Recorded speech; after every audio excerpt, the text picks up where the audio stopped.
Disney's The Little Mermaid, Ariel's Underwater Adventure.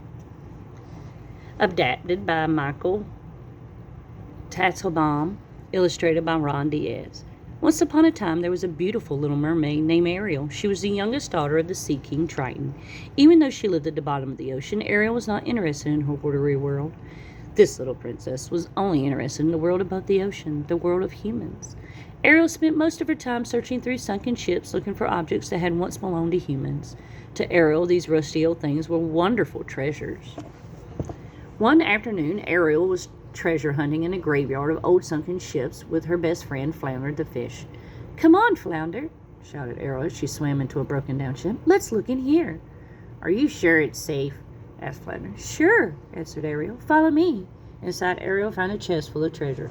"Oh, Flounder," gasped Ariel, "have you ever seen anything this wonderful in your entire life?"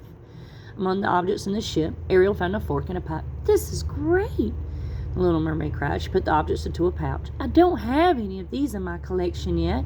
Just then, Flounder heard a noise. "Well, what was that?" he cried. "I didn't hear anything," said Ariel, who was too busy looking for more treasures to notice any strange sounds. Trembling with fear, Flounder peeked outside the doorway to the ship.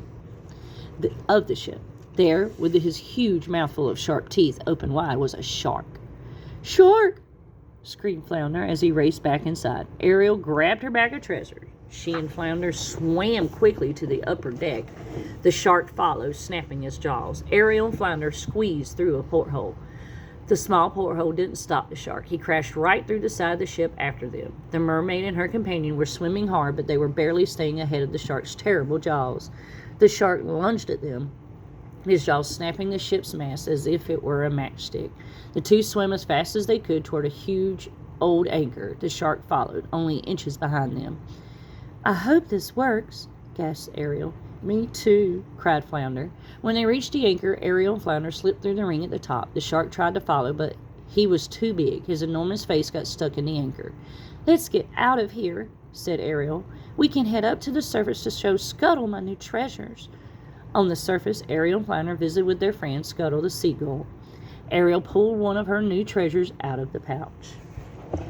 "Do you know what this is?" Ariel asked Scuttle, handing him the fork.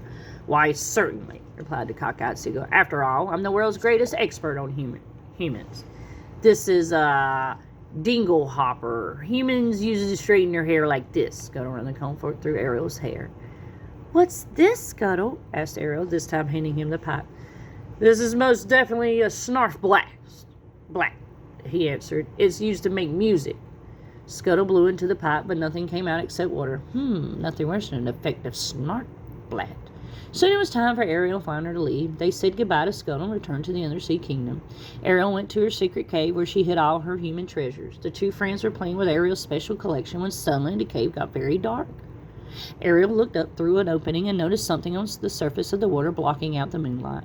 "I'm going to see what that is, Flounder," said Ariel. On the ocean's surface was a very big ship. "How beautiful it is!" exclaimed Ariel. "We've got to get a closer look."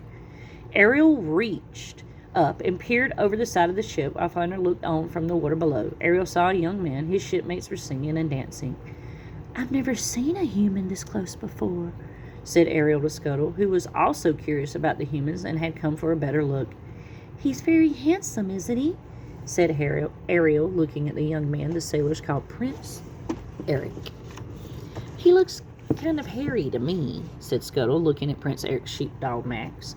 But Ariel didn't hear the seagull. All she could think about was the young man, the one she would someday join in the world of humans. Ariel was falling in love. Suddenly, without warning, a big storm came up. Rain poured down, lightning flashed, and the wind tossed the ship like a toy sailboat. Ariel watched Prince Eric as he and his crew tried to keep the ship afloat. As the ship tossed and turned in the water, a bolt of lightning hit the mast. The burning mast collapsed into a keg of gunpowder. The explosion threw Prince Eric overboard into the raging waves. "The prince!" shouted Ariel. Prince Eric sank under the water, and Ariel knew that if she didn't act at once, her handsome prince would drown. Ariel dived into the sea. She grabbed Prince Eric and brought him up to the surface. Holding him tightly, she swam to shore and dragged the prince onto the sandy beach. While the prince lay sleeping, Ariel stroked his hair and sang him a beautiful love song. How Ariel wished she could be with Prince Eric in the human world. Before the prince began to stir, Ariel heard his crew coming. She knew she had to leave before she was seen by the humans. Blowing the prince a kiss, Ariel turned and dived back into the ocean. Ariel and Flounder returned to her secret cave so the little mermaid could be with her human treasures. "Oh, Flounder," said Ariel, "Prince Eric's so handsome. I can hardly wait until I see him again." Flounder just smiled. Ariel combed her hair with her dinglehopper and wished for the day when she would be with her human prince forever. Thanks for listening. If you like what you heard, please click like and subscribe.